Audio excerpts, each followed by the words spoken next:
so many more options with the Electoral College in ways to get there. It's just the way the math is. You know, I want to just stop for a moment because there are a number of people on our live chat who are asking this question, and maybe our panel has some thoughts.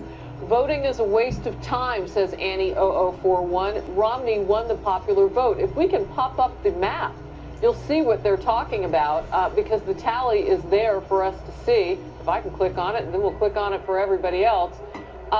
If you look at the popular vote, 42,620,788 popular vote for Mitt Romney, 41,897,822 or 82 rather for Barack Obama. So, I mean, the valid point. The popular vote is higher for Mitt Romney. We've seen this happen before, but it's all about the Electoral College. Kevin?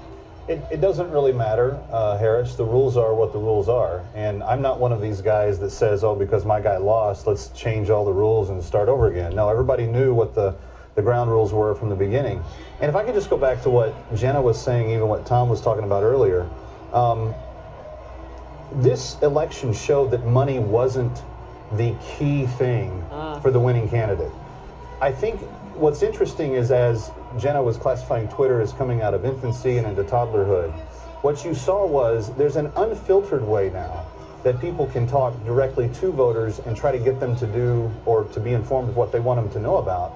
And I think that there's got to be some real reinvention by the old horses in both parties, but more pronouncedly in the Republican side, to say, hey, we're not going to use the filter of just broadcast radio and television anymore. We're going to go about it and go directly to them without those filters. And I think that you're going to see more of that change. I pray you're going to see more of that change in the years to come. Jamu, we spent billions of dollars on this election campaign to essentially re-elect a president, leave the House in Republican control and the Senate in Democrat control. What do we spend all the money for?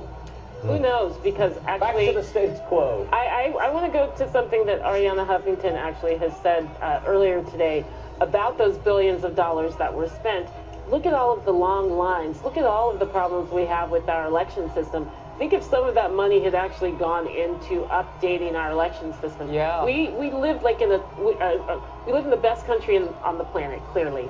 But our electoral system is a third world operation. And so maybe one of the ways that we all hold hands and sing Kumbaya coming out of tonight is to really say people should not be waiting in line for 6 hours. There's no reason that someone who wants to exercise their right to vote should have to take an entire day off from work. There's shift workers who are affected by this. What's happening in New Jersey. Let's change the electoral vote process. There actually is a process right now in place where several states have signed on to the National Popular Vote Compact. We saw this in 2000. Democrats were upset about it. It may end up, there's been speculation and the numbers are maybe playing out, that Republicans are going to be upset this time. We've